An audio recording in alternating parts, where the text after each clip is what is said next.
با سلام خدمت دوستان عزیز.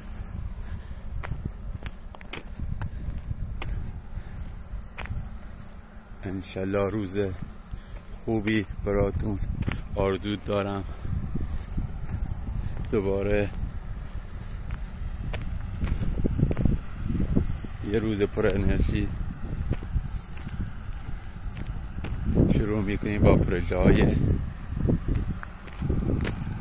سنگ ایوانبال. دوستان عزیز،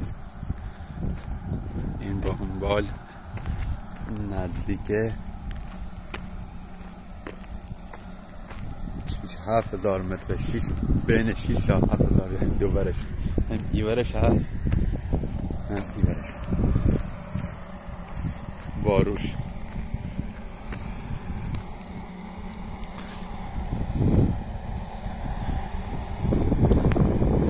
پروژه‌ای که به ما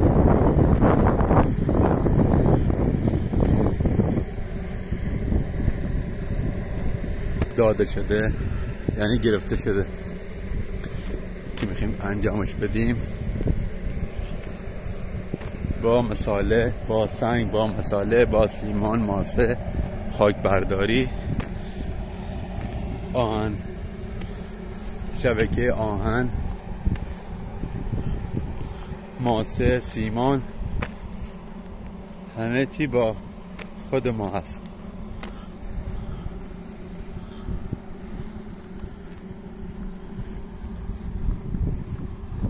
دور تا دور مخزن نفتی در حال تعمیر بوده.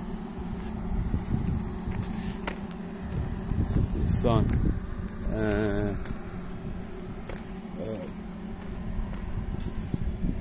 چه چیزهایی در این پروژه باید ما انجام بدیم؟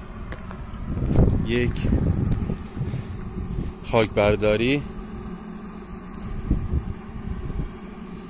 اول نخاله‌های دور مخزن کلن برمی داریم، بعدش خاک برداری کل بامبال مخزن به اندازه 30 سان خاک برداری انجام میدیم.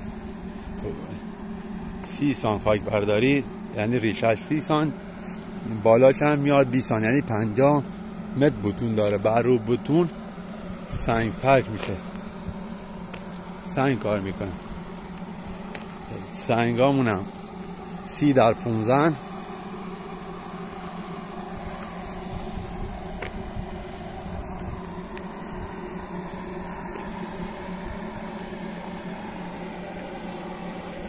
به طور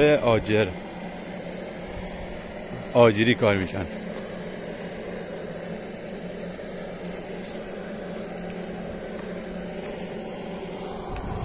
در این پروژه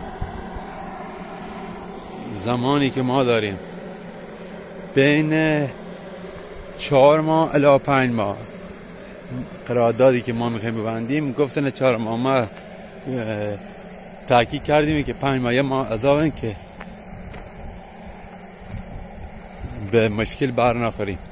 انشالله این پروژه با اساکارهای خوب انجام میشن. براتون هم فیلم به اشتراک میداریم، امیدوارم آن حمایت کنید. یه هم سنگ فرشاشون، سنگایی که خرید کردیم برای نمونه، گفتن خوب نیست، میخوایم تغییر دوباره بدیم، اما ما خودشون نمونه دادن، ما خرید کردیم. حالا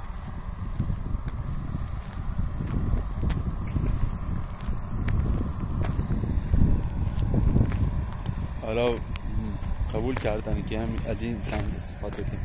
سنگ کیفیت نسبتا خوبه، قیمتش هم متری مربعی 750 ما سر عمده خرید کردیم، 700 بهمون داد. انشالله روزگار به کامتون باشه. ببخشین که ما سرتون رو درد آوردم. تا یک ویدیو دیگر با یک کار دیگر، یک پروژه دیگر شما را به خدا می سپارم. خدا حافظ.